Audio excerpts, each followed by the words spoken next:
तय करेगा, बजरंग दल तय कर रहा है। लोगों ने कहा पूछ जिला से हिंदुओं को भगा देंगे। बजरंग दल ने कहा कि देखते हैं कौन भाई कल भगा देगा। 8% बाद हिंदू बचे हुए थे पूछ में। बजरंग दल ने साहसिक यात्रा प्रारंभ किया, हिंदुओं के बाद 24% हो गए। इन वामपंथियों ने, इन तुष्टिकरण करने वालों ने आज प्रेम की निशानी धारवाड़ को जो भी हमारा ही अंग है उसको बता दिया।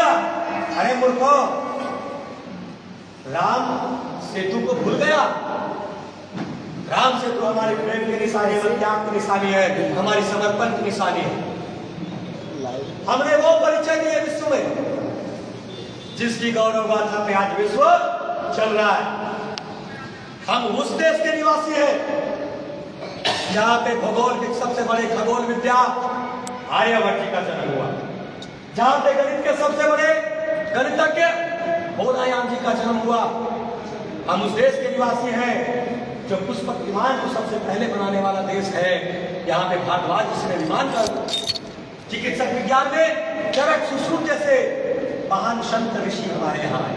हम इतने बड़े देश के वासी हैं जहाँ पे स्वयं ऋषियों ने, संतों ने, हमारे देवताओं ने, हमारे भगवान ने, ईश्वर ने खेलना स्वीकार किया। आज उस भूमि पे गाय कट रही है, आज उस भूमि पे भारत माता की संतानें अपने धर्म को बचाने के लिए लड़ाई लड़ रही है। हमारी बहनें अत्याचार का शिकार हो रही है। इसका एकमात्र कारण है कि हम आज अपने स्वधर्म को भूल रहे हैं। अपने स्वधर्म को जानने की जरूरत है, अपने धर्म को सबको लाने की जरूरत है, तब इस भारत को बचा सकेंगे। नहीं तो आपको जान करके आश्चर्य होगा, मोहम्मद गजनवी महज 5000 सैनिकों के साथ 17 बार आक्रमण करता है। सोमनाथ के मंदिर पे 20 लाख ट्रिलियन दिनार यहाँ से हीरे जवाहरात सोना चांदी बहू बेटियों को उठा करके लेकर के चला जाता है। इतना दुर्भाग्य अपनी बीबीसी का भारत को झेलना पड़ेगा। तब नहीं तो हमारे यहाँ आज भी एक गीत में कहते हैं ना, जहाँ गांव गांव में सोने की चिड़िया करती है बसेरा, ऐसा भारत देश है मेरा। भारत की धरती पे किसी घर में ताला नहीं लगता। इतनी संपन्न थे हम लोग, हर घर में न खाने की कमी थी, न रहने की कमी थी, इतने परिपूर्ण थे हम भारतवासी।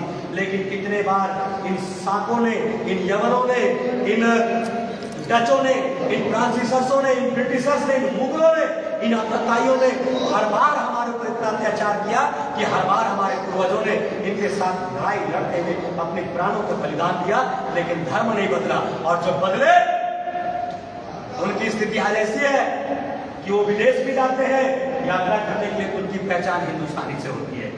इन गद्दारों को जिन्होंने तलवार में दम पे सलवार बदला, इनको इनकी औकात बताने की जरूरत है। तो भारत की इस भूमि को, पवित्र भूमि पे आप संतान हैं। और अंत में मैं इतना ही कहूंगा कि जो काम, जो सौभाग्य आपको मिल रहा है भारत की भूमि की रक्षा सुरक्षा करने के लिए, मित्रों ये सौभाग्य सबको नहीं मिलने वाला। क्यों?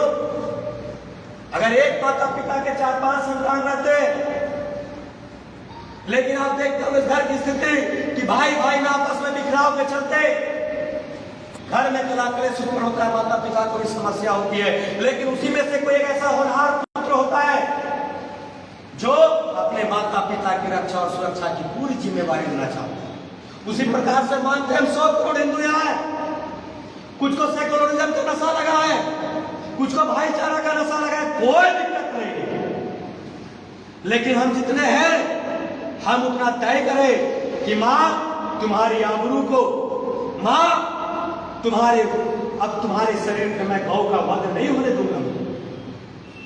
माँ तुम्हारी पवित्र गंगा में अब चमड़े धोने नहीं देंगे। माँ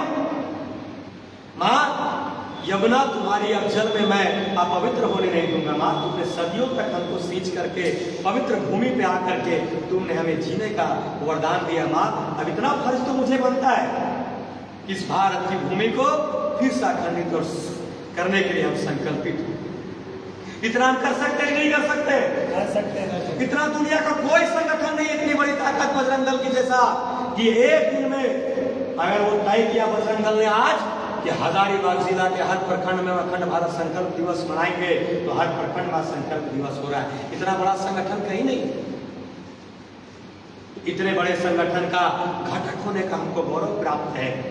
अब आगे मिलजुल करके इस भारत को बचाइए। बहुत दिक्कत है, समस्या है, लव जिहाद है, लैंड जिहाद है, जातिवाद है, इन सब से हमको बचाना है। आइए एक छोटी सी उदाहरण मैं देना चाहता हूँ। अभी हाल की घटना मैं बता रहा हूँ। मोनू मानेसर जी बजरंग दल के गौर रक्षा प्रमुख हैं, हरियाणा प्रांत के, जाति के यादव हैं।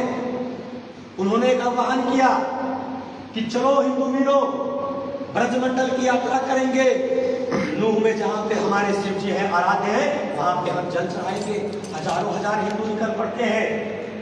बहनों के ऊपर उपद्रवी अराजक तत्व, असामाजिक तत्व, जिहादी आतंकवादियों के द्वारा बहन बेटियों को घसीटा जाता है। तभी एक बजरंगी सामने निकल करके आता है, जो प्रखंड का संयोजक था, उसी में से किसी जिले का प्रखंड का, उसका नाम था अभिषेक सिंह चौहान। अभिषेक सिंह चौहान उस बंदूक की गोली को अपने माथे पे लेता है, गोली अपने सीने पे खाता है, वो गिर जाता है।